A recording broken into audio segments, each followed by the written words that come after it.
और बाप हमें सुख का वर्षा दे रहे हैं, फिर हम रोक कैसे सकते हैं? परवाह थी पार ब्रह्म में रहने वाले की, वह मिल गया, बाकी क्या चाहिए? बख्तावर बच्चे कभी रोते नहीं।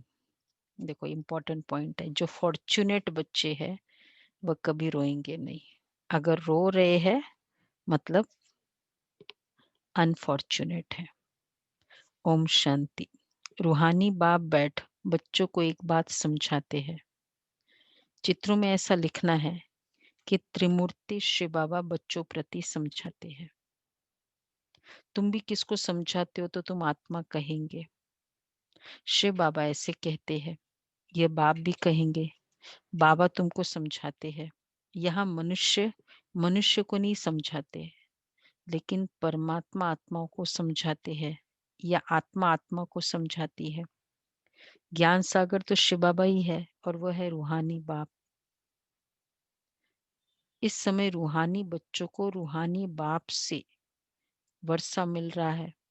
जिस्मानी अहंकार यहाँ छोड़ना होता है। इस समय तुमको देही अभिमानी बन बाप को याद करना है। कर्म भी भल करो, धंधा धोरी आदि भल चलाते रहो। बाकी जितना समय मिले अपने को आत्मा समझ बाप को याद करेंगे तो विकर्म विनाश होगा।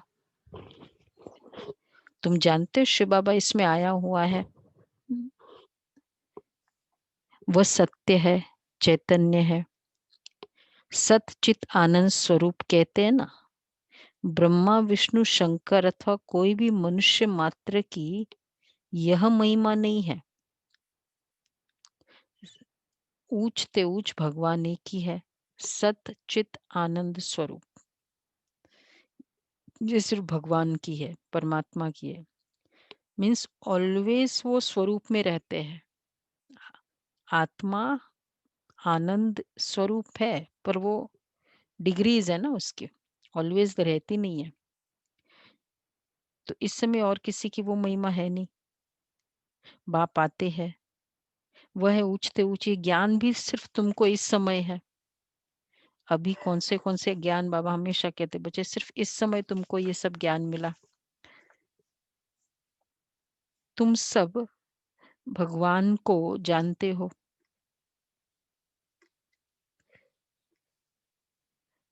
अच्छा, पतित पावन सीताराम कहे तो भी ठीक। हाँ, भल मनुष्य पुकारते भी है कि हे पतित पावन आओ, परंतु अर्थ नहीं समझते। पतित पावन सीताराम कहे तो भी ठीक है। तुम सब सीताएं अथवा भक्तियां हो, वह है राम भगवान। तुम भक्तों को फल चाहिए, मुक्ति व जीवन मुक्ति, यह है फल। देखो सीताएं, हम सभी सीताएं हैं। या कभी बाबा कहते पार्वतिया, या कभी कहते सीताएं, क्योंकि दोनों के लिमिटेशंस, कुछ न कुछ डिफेक्ट्स बताया है। सीता को उठा के लेके गए, सीता जी के बारे में। और पार्वतिया मतलब ऐसे सोती है, या कुछ डिफेक्ट्स, कुछ हाँ कुछ डिफेक्ट है। लक्ष्मी या राधा नहीं बताते हैं कि तुम सब लक्ष्मियां हो। संपूर्ण स्वरूप का याद करें ना लक्ष्मी। तो बाबा कह रहे तुम सब सीताएं हो। मुक्ति वह है राम भगवान। तुम भक्तों को फल चाहिए भगवान द्वारा। मुक्ति व जीवन मुक्ति, यह है फल। मुक्ति जीवन मुक्ति का दाता वह एक ही बाप है। ड्रामा में ऊंचते ऊंच पार्ट वाले भी ऊंचे होते हैं, तो नीचे पार्ट वाले भी होते हैं। यह बेहद का ड्रामा है, इसको और कोई समझ न सके। तुम इस समय तमो प्रधान कनिष्ठ से ये सतो प्रधान पुरुषोत्तम बन रहे हो। सतो प्रधान को ही स्वर्ग कहा जाता है, सर्वोत्तम कहा जाता है। इस समय तुम सर्वोत्तम नहीं हो, बाप तुमको सर्वोत्तम बनाते हैं। ये ड्रामा का चक्र कैसे फिरता है, इसको कोई भी नहीं जानते। कलयुग सत्य संगम युग फिर होता है सतयुग। पुरानी को नई कौन बनाएंगे? बाप बिगर कोई बना न सके। बाप ही संगम पर आकर पढ़ाते हैं। बाप न सतयुग में आते न कलयुग में आते हैं। बाप कहते मेरा पाठ ही संगम पर है, इसलिए संगम युग कल्याणकारी युग कहा जाता है। यह है ऑस्पिशियस, देखो कल्याणकारी और ऑस्पिशियस, ऑस्पिशियस के आगे कोई वर्ड नहीं होता है, हाईएस्ट, बहुत ही शुभ, हाईएस्ट मुहूर्त माना जाता है ना। तो हाईएस्ट मुहूर्त दिवाली का है, नवरात्रा का है या संगम युग का है, किसको कहेंगे हाईएस्ट मुहूर्त है? पूरा संगम हो गया ना। पूरा संगम ही हमारा हाईएस्ट मुहूर्त है। तो किसी ने पूछा था बाबा को कि बाबा अम, दुकान मैं अभी दुकान नहीं खोलना है, कौन से समय खोलूं, मतलब बाबा समय बता दे कि ये समय। तो बाबा को पता चल गया कि ये भगत बच्चा है तो बोला कि जब भी बाबा को याद करके, क्या बोला बोल गुलाब भाई? बाबा की याद में कभी भी खोल दो, सब अच्छे दिन है बाबा ने यही कहा। तो इसलिए संगम युग में कोई ब्राह्मण बच्चे भी सोचते ये मुहूर्त अच्छा है, वो मुहूर्त अच्छा है। बाबा संगम युग फुल हाईएस्ट मुहूर्त कर देने, ऑस्पिशियस। तो इसलिए जब भी खोलो, जब भी बाबा की याद करके कर दो काम। तो बाबा कहते हैं ऑस्पिशियस है, बहुत उच्च शुभ समय संगम युग, जबकि बाप आकर तुम बच्चों को नर से नारायण बनाते। मनुष्य तो मनुष्य ही है, परंतु दैवी गुण वाले बन जाते। उनको कहा जाता है आदि सनातन देवी देवता धर्म। बाप कहते मैं धर्म स्थापन करता हूँ, इसके लिए पवित्र जरूर बनना पड़ेगा। पतित पावन एक ही बाप है, बाकी सब है ब्राइड्स भक्तियां। पतित पावन सीताराम कहना भी ठीक है, परंतु पिछाड़ी में जो फिर रघुपति राघव राजा राम कह देते वह रॉन्ग हो जाता है।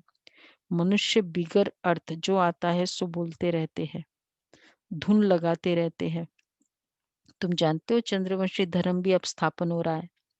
बाप आकर ब्राह्मण कुल स्थापन करते हैं। इनको डिनाइस्टी नहीं कहेंगे, ये परिवार है, ब्राह्मण परिवार है, कुल है। तुम जानते हो चंद्रवंशी धर्म भी अब स्थापन हो रहा है। यहाँ न तुम पांडवों की न कौरवों की राजाई है। गीता जिसने पढ़ी होगी उनको ये बातें जल्दी समझ में आएगी। तो ये भी है गीता, कौन सुनाते हैं? भगवान। तुम बच्चों को पहले पहले तो ये समझानी देनी है कि गीता का भगवान कौन। वह कहते हैं कृष्ण भगवान उवाच। अब कृष्ण तो होगा सतयुग में, उनमें जो आत्मा है वो तो अविनाशी है, शरीर का ही नाम बदलता है, आत्मा का कभी नाम नहीं बदलता। श्री कृष्ण की आत्मा का शरीर सतयुग में ही होता है, नंबर 1 में ही में वही जाता है। लक्ष्मी नारायण नंबर 1, फिर है सेकंड, थर्ड, तो उनके मार्क्स भी इतने कम होंगे। सेकंड थर्ड सब अपने अपने आप को मार्क्स दे रहे हैं ना, तो जितने तो अकॉर्डिंगली जितने मार्क्स है उतना ग्रेड है हमारा। ये माला बनती है ना, बाप ने समझा है, रुंड माला भी होती है, रुद्र माला भी होती है। विष्णु के गले में रुंड माला दिखाते हैं। तुम बच्चे विष्णुपुरी के मालिक बनते हो नंबर वार, तो तुम जैसे विष्णु के गले का हार बनते हो। रुंड माला विष्णु की माला, रुद्र माला शिव की माला। विष्णु के गले में रुंड माला दिखाते हैं, तो तुम जैसे विष्णु के गले का हार बनते हो। पहले पहले शिव के गले का हार बनते हो, उनको रुद्रमाला कहा जाता है। जो जपते हैं, माला पूजी नहीं जाती। माला के विषय में अभी था, शायद मंडे को था। क्या था उसके ऊपर? मंडे की मुरली है। नहीं, यही बाबा ने क्लियर किया था ना, रुंड माला कौन सी है और विष्णु की माला क्या है, क्लियर किया था जो क्लियर अभी किया था। ब्राह्मणों का गायन होता है। विष्णु की माला, तो उसमें रुद्राक्ष के ऊपर भी बाबा ने बताया था कहाँ मिलते हैं। नेपाल में माला पूजी नहीं जाती, सिमरी जाती है। माला का दाना वही बनते जो विष्णुपुरी की राजधानी में नंबरवार आते हैं। माला में सबसे पहले होता है फूल, फिर युगल दाना। प्रवृत्ति मार्ग है ना। हाँ, तो अभी ब्राह्मणों का गायन होता है, पूजन देवताओं का होता है, और उन्हीं का फिर सिमरन होगा। तो प्रवृत्ति मार्ग है ना, प्रवृत्ति मार्ग शुरू होता है ब्रह्मा, सरस्वती और बच्चों से, यही फिर देवता बनते हैं। लक्ष्मी नारायण है फर्स्ट, ऊपर में है फूल शिव बाबा। माला फेर फेर कर पिछाड़ी में फूल को माथा टेकते हैं, लास्ट में वो फूल को। क्यों? शिव बाबा फूल है, फूल है शिव बाबा। फिर बाद में 2 दाने इधर ऐसे ऐसे करते ना, 2 दानों को दोनों आंखों को लगाते हैं, उसको लगाते इधर और इसको लगाते उधर, वो 2 दानों को इधर, मतलब शिव बाबा। और फिर लक्ष्मी नारायण, हाईएस्ट, मस्तक को हाईएस्ट माना जाता है ना। ग्रेडेशन है बॉडी के पार्ट्स में भी। उनको तो कुछ भी नहीं पता। हाँ, किसको भी नहीं पता, बाबा ने आज ही तो कहा तुमको सारा अभी पता पड़ा है, सब कुछ इस समय पता चला है। और वो कोई जानने की कोशिश भी नहीं करते, ठीक है ना, क्या फर्क पड़ता है, ऐसे करो ऐसे करो वो भी है। तो प्रवृत्ति मार्ग है ना, प्रवृत्ति मार्ग शुरू होता है ब्रह्मा, सरस्वती और बच्चों से, यही फिर देवता बनते हैं। ऊपर में है फूल शिव बाबा, माला फेर फेर कर पिछाड़ी में फूल को माथा टेकते हैं। शिव बाबा फूल है तो पुनर्जन्म में नहीं आते हैं, इनमें प्रवेश करते हैं, वही तुमको समझाते हैं। इनकी आत्मा तो अपनी है, वह अपना शरीर निर्वाह करती है, उनका काम है सिर्फ ज्ञान देना। जैसे कोई की स्त्री व बाप आदि मरता है तो उनकी आत्मा को ब्राह्मण के तन में बुलाते हैं, आगे आती थी, अब वह कोई शरीर छोड़कर तो नहीं आती है।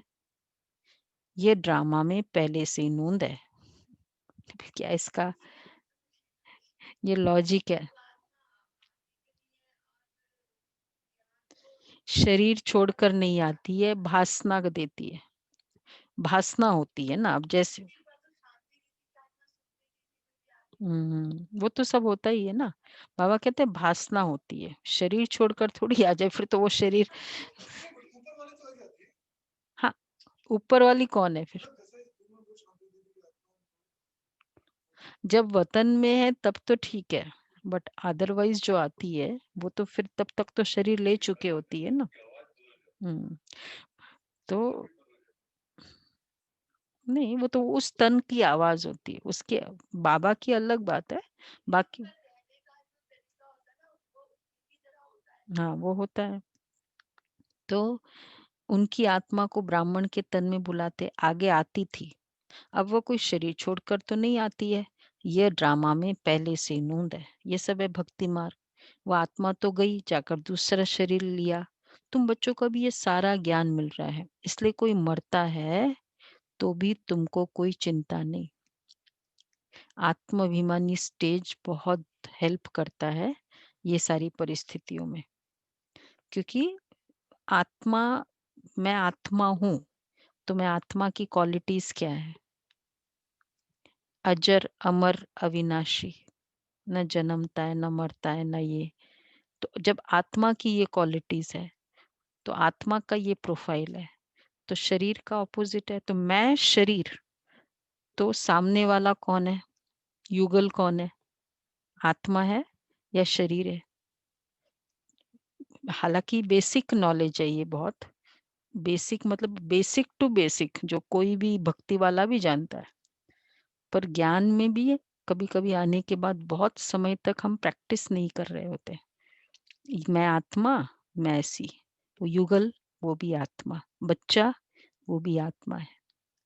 तो मुझे जो प्यार है उस आत्मा से प्यार है, शरीर से नहीं है।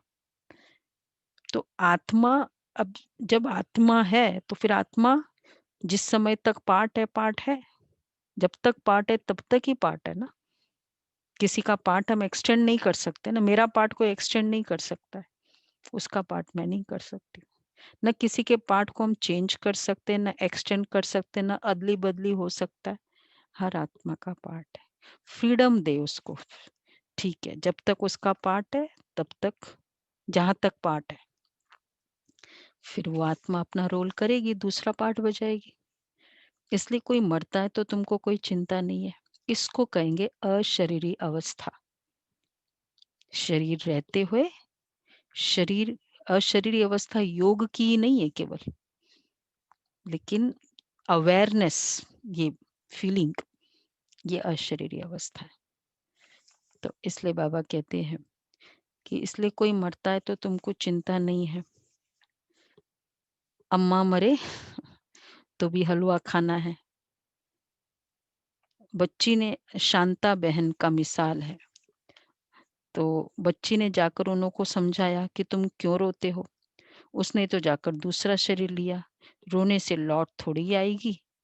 कोई बहन का कुछ हुआ होगा, शांता बहन, मतलब बाबा ने इसमें बताया है, उससे कनेक्टेड कोई बात होगी, तो वो बहन ने जाके समझाया, शांता बहन ने। तो उसने तो जाकर दूसरा शरीर लिया, रोने से लौट थोड़ी आएगी। बख्तावर थोड़ी रोते हैं, बहुत इंपॉर्टेंट स्टेटमेंट है। जो फॉर्चुनेट है वो रोएंगे नहीं। तो रोने वाले कौन हो गए वो देख सकते। Fortunate, fortunate, Bakhtawar strong, fortunate को कहते हैं। तो वहां सबका रोना भाग्यशाली बंद। बोलो ना सीधा, भाग्यशाली। हाँ, भाग्यशाली। नहीं, भाग्यशाली को कहते हैं, मतलब वही फॉर्चुनेट। तो वहां सबका रोना बंद कराए समझाने लगी। ऐसे बहुत बच्चियां जाकर समझाती है, अभी रोना बंद करो। झूठे ब्राह्मण, क्या क्या रस्म रिवाज होती है ना, रोना भी एक रस्म है वहां। तो बाबा कहते हैं अभी रोना बंद करो। और दूसरा है कि, दूसरा रस्म क्या है, ब्राह्मणों को खिलाना। तो वो भी क्या करे, बंद करे, क्या करे। झूठे ब्राह्मण भी नहीं खिलाओ, सच्चे ब्राह्मणों को खिलाओ, खिलाना है तो। वो तो योग करेंगे, उस आत्मा के पास जाएगा, शांति अ, मिलेगी। ये झूठे ब्राह्मणों को खिलाने से क्या होगा। तो बाबा कह रहे हम सच्चे ब्राह्मण को ले आते हैं।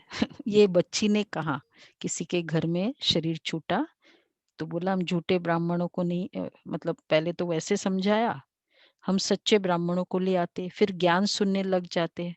समझते ये बात तो ठीक बोलते हैं, ज्ञान सुनते सुनते शांत हो जाते हैं।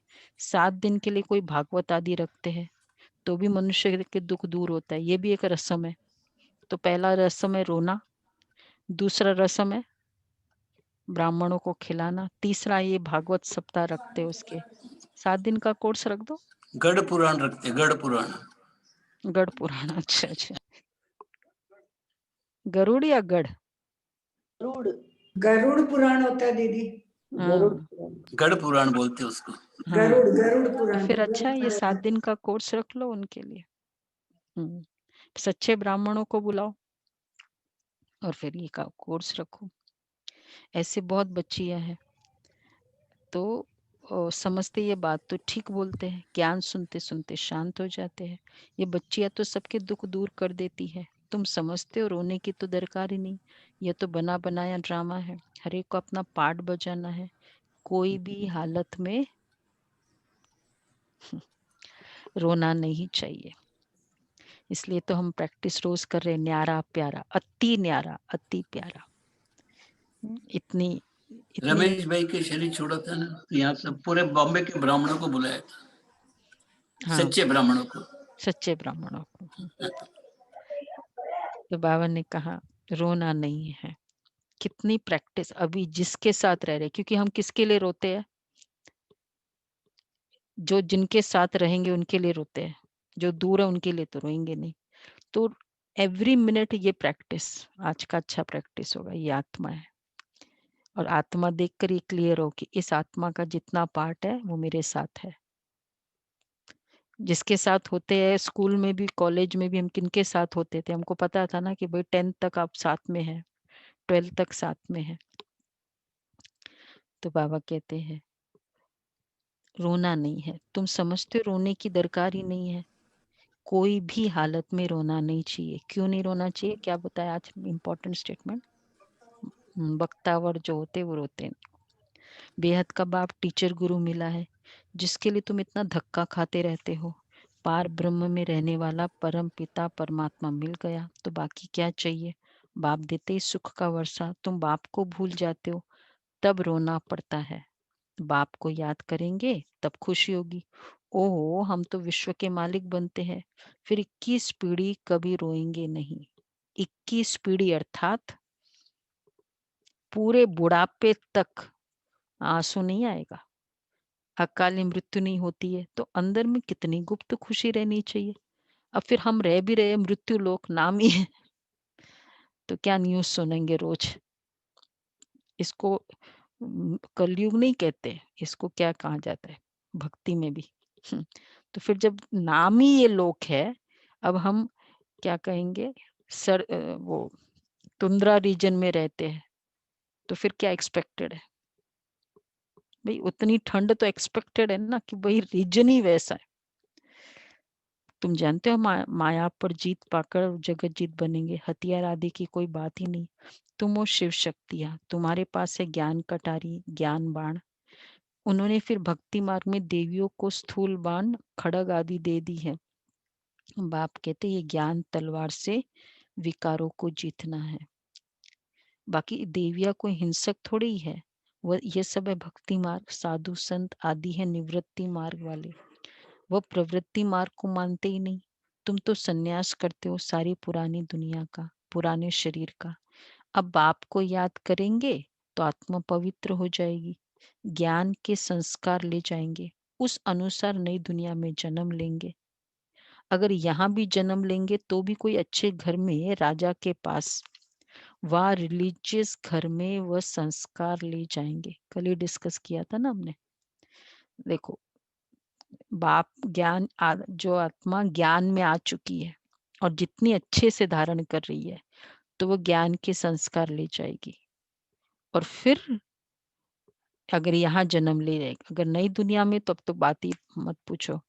अगर यहाँ भी वो जन्म लेती है तो अच्छे घर में, रिलीजियस घर में, सिर्फ पैसे वाले घर में नहीं, वो तो रहेगा सुख, लेकिन जिसके संस्कार अच्छे हो, जहाँ के खान पान की शुद्धि, भक्ति का माहौल, वो संस्कार हो, वैसे घर में रह जाएगी वो। उस अनुसार फिर तो वह कोई अच्छे घर में राजा के पास, वह रिलीजियस घर में वह संस्कार ले जाएंगे।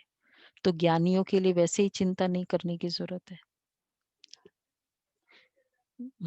वही है।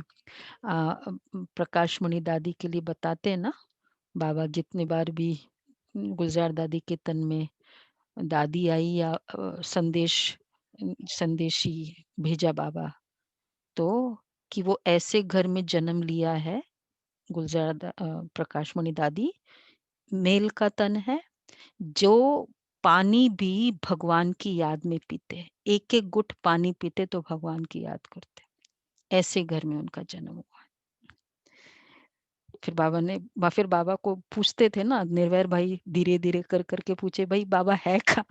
बाबा कहते वो नहीं बताऊंगा कौन सी जगह है। वो भी भीड़ लग जाएगी फिर। वही बाबा ने नहीं बताया, नहीं, बाबा ने नहीं बताया।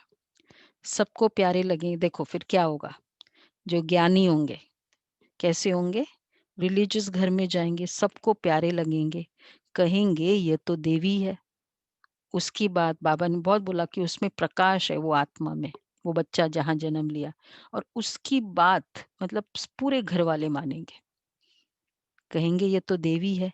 कृष्ण की कितनी महिमा है, छोटेपन में दिखाते माखन चुराया, मटकी फोड़ी, यह किया। अर्थात ज्ञान मिलने के बाद एवरी मिनट हमारा हमारा अभी भी इतना सुहेला हो जाता है, और फ्यूचर भी कंफर्म्ड है। अगर इस मृत्यु लोक में वापस जन्म है तो भी, और फिर नहीं तो नई दुनिया। अभी भी बाबा की धारणाओं पे चले तो मान बहुत है, हाँ बाबा अभी, की हाँ अभी भी मान बहुत है। हाँ अभी भी बहुत, मतलब वैल्यू अभी है, दूसरे के नजरों में भी और खुद के नजरों में भी सबको प्यारे लगेंगे। तो बाबा कहते छोटेपन में दिखाते कृष्ण के लिए माखन चुराया, मटकी फोड़ी, यह किया, कितने कलंक लगाए। अच्छा फिर कृष्ण को सांवरा क्यों बनाया है? वहां तो कृष्ण गोरा होगा ना। फिर शरीर बदलता रहता है, नाम भी बदलता रहता है। श्री कृष्ण तो सत्युग का पहला प्रिंस था, उनको क्यों सांवरा बनाया है? कभी कोई बता नहीं सकेंगे। वहां सांप आदि होते नहीं जो काला बना दे। यहाँ जहर चढ़ जाता है, वो कहते हैं काली नाग मथन किया तो काला हो गया। तो फिर जन्मा तब गोरा था क्या? वो तो वो भी नहीं था ना। तो यहाँ जहर चढ़ जाता है तो काला हो जाता है, वहां तो ऐसी कोई बात है ना, हो न सके। तुम अब दैवी संप्रदाय बनने वाले हो। इस ब्राह्मण संप्रदाय का किसको भी पता नहीं है। पहले पहले बाप ब्रह्मा द्वारा ब्राह्मणों को एडॉप्ट करते हैं। प्रजापिता है तो उनकी प्रजा भी ढेर की ढेर है। ब्रह्मा की बेटी सरस्वती कहते हैं, स्त्री तो है नहीं। ये किसको भी पता नहीं है। प्रजापिता ब्रह्मा के तो है ही मुख वंशावली, स्त्री की बात ही नहीं है। इनमें बाप प्रवेश कर कहते तुम हमारे बच्चे हो। मैंने इनका नाम ब्रह्मा रखा है, जो भी बच्चे बने उनके नाम बदली किए हैं। तुम बच्चे भी माया पर जीत पाते हो। इसको कहा ही जाता है हार और जीत का खेल। बाप कितना सस्ता सौदा कराते हैं, फिर भी माया हरा देती है तो भाग जाते हैं। सस्ता सौदा है, क्या है इसमें? कुछ भी खर्चा नहीं है, सिर्फ मुरली सुनो, बत्ती धूप अगरबत्ती, कुछ भी नहीं खर्चा है कुछ खर्चा है? मुरली सुनो, वो भी फिर मुरली बाबा कहते भी नहीं कि भाई रखो पूजा करो मुरली की, कुछ नहीं। तो कितना सस्ता सौदा कराते हैं, फिर भी माया हरा देती है तो भाग जाते हैं। 5 विकारों रूपी माया हराती है। जिनमें 5 विकार है उनको ही आसुरी संप्रदाय कहा जाता है। मंदिर में देवियों के आगे भी जाकर महिमा गाते हैं, आप सर्वगुण संपन्न। बाप तुम बच्चों को समझाते, तुम ही पूज्य देवता थे, फिर 63 जन्म पुजारी बने और फिर पूज्य बनते हो। बाप पूज्य बनाते हैं और रावण पुजारी बनाते हैं। ये बातें कोई शास्त्रों में है नहीं। बाप कोई शास्त्र थोड़ी पढ़ा हुआ है, वो तो है ही ज्ञान का सागर। वर्ल्ड ऑलमाइटी अथॉरिटी है। ऑलमाइटी यानी सर्वशक्तिवान। बाबा ऑलमाइटी है। बाप कहते सभी वेदों शास्त्रों आदि को जानता हूँ, वह सब है भक्ति मार्ग की सामग्री। मैं इन सब बातों को जानता हूँ। द्वापर से तुम पुजारी बनते हो। सत्युग त्रेता में पूजा होती नहीं। न मंदिर होंगे न पूजा होगी, कुछ भी। क्यों पूजा नहीं होगी? सत्युग त्रेता में पूजा नहीं होगी। खुद ही देवता है, किसकी पूजा करेंगे? वे सामने ही है वो, तो पूजा क्यों करेंगे? पूजा तो पास्ट की करते हैं। हाँ सारे ही है ऐसे। वह है, बल्कि वह है पूज्य घराना, फिर होता है पुजारी घराना। इस समय सब पुजारी है, यह बातें कोई को मालूम ही नहीं। बाप ही आकर 84 जन्मों की कहानी बताते हैं। पूज्य पुजारी, ये तुम्हारे ऊपर ही सारा खेल रहता है। हिंदू धर्म कह देते हैं, वास्तव में तो भारत में आदि सनातन देवी देवता धर्म था, न कि हिंदू। कितनी बातें समझानी पड़ती है। ये पढ़ाई है भी सेकंड की। कितना समय लगा, टाइम थोड़ी लगता है, फिर भी कितना समय लग जाता है। कहते सागर को स्याही बनाओ, सारा जंगल कलम बनाओ, तो भी पूरा हो न सके। अंत तक तुमको ज्ञान सुनाता रहूंगा। तुम इनका किताब कितना बनाएंगे? ये ज्ञान कितनी मुरलियों की किताब बनाएंगे? अंत तक सुनाऊंगा। कितनी तो 43 हो गई किताब, 44। और साकार मुरली तो हमने की नहीं। कितना बड़ा किताब बनाएंगे? 5 years। 5 इयर्स की है जनरली। पहले की तो बाबा ने जब वहां से निकले थे तो वहां फाड़ ही दी ना सारी कराची की। तो वहां कहते तुम इनका किताब कितना बनाएंगे। शुरू में भी बाबा सवेरे सवेरे उठकर लिखते थे, फिर मम्मा सुनाती थी, तब से लेकर छपता ही आता है। बाबा सुनाते थे, कितने कागज खलास हुए होंगे। गीता तो एक ही इतना छोटा है। गीता का लॉकेट भी बनाते हैं। गीता का बहुत प्रभाव है। अब इसकी कई स्टोरी है, कहाँ कितने बार वो मुरली छपी करी डिस्ट्रॉय हुई, फिर बाद में फाइनली आके 5 साल की रखी हुई थी।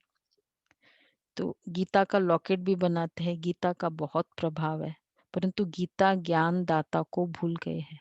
अच्छा, मीठे मीठे सिक्के लदे बच्चों प्रति मात पिता बाप दादा का याद प्यार गुड मॉर्निंग। रूहानी बाप की रूहानी बच्चों को नमस्ते। हम रूहानी बच्चों के रूहानी बाप दादा को रूहानी बच्चों नमस्ते, की गुड रूहानी मॉर्निंग। बाप दादा थैंक को यू बाबा, नमस्ते, गुड शुक्रिया मॉर्निंग। शुक्रिया बाबा। अच्छा, पहला पॉइंट है ज्ञान तलवार से विकारों को जीतना है। ज्ञान तलवार से विकारों को जीतना है। ज्ञान के संस्कार भरने हैं।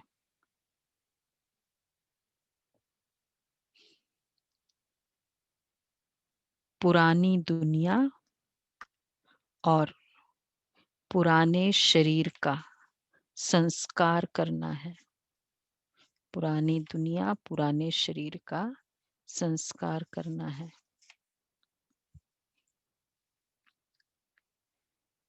सॉरी, संन्यास करना है। दूसरा है भाग्यवान बनने की खुशी में रहना है। किसी भी बात की चिंता नहीं करनी है। किसी भी बात की चिंता नहीं करनी है। कोई शरीर छोड़ देता है तो भी दुख के आंसू नहीं बहाने हैं।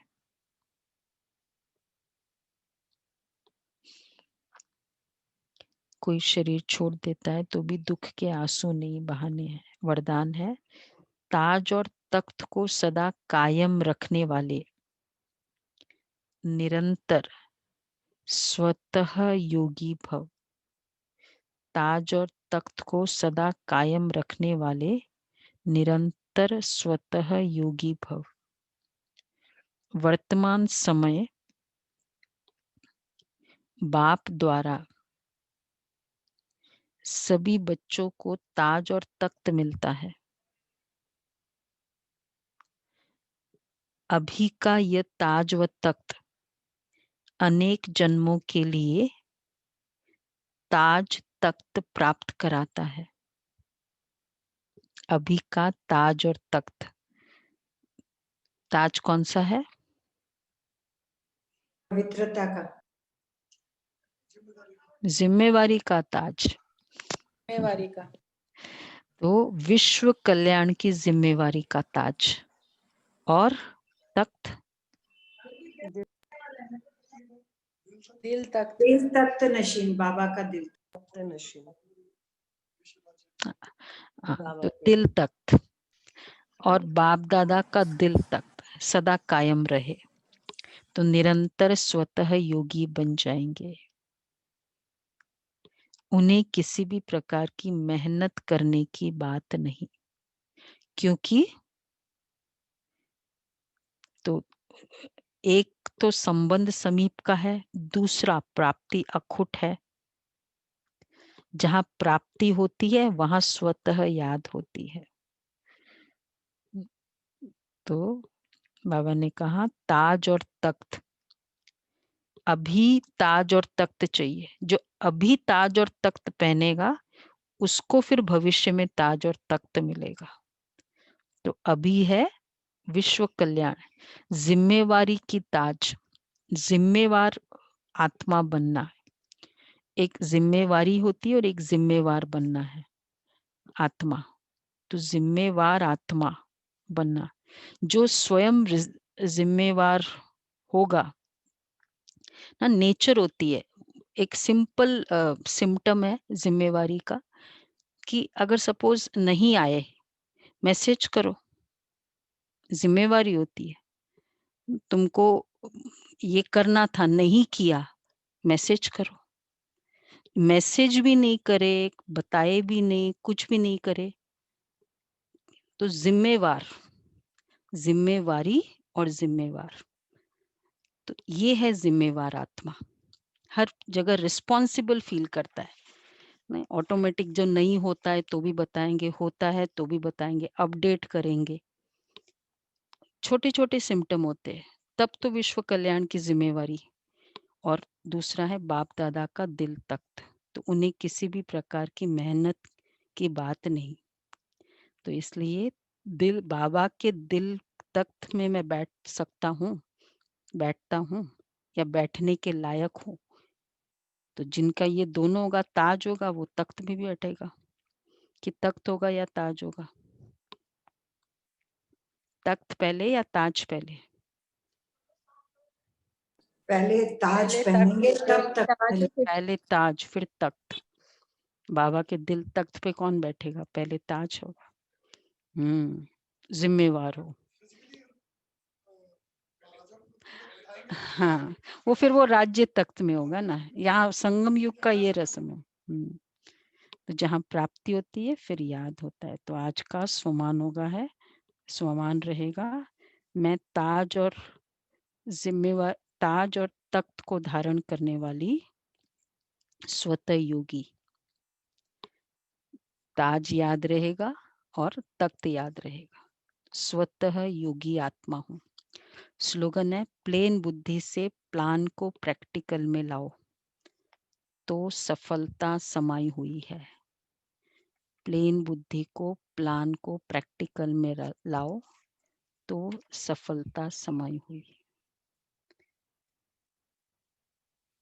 ओम शांति।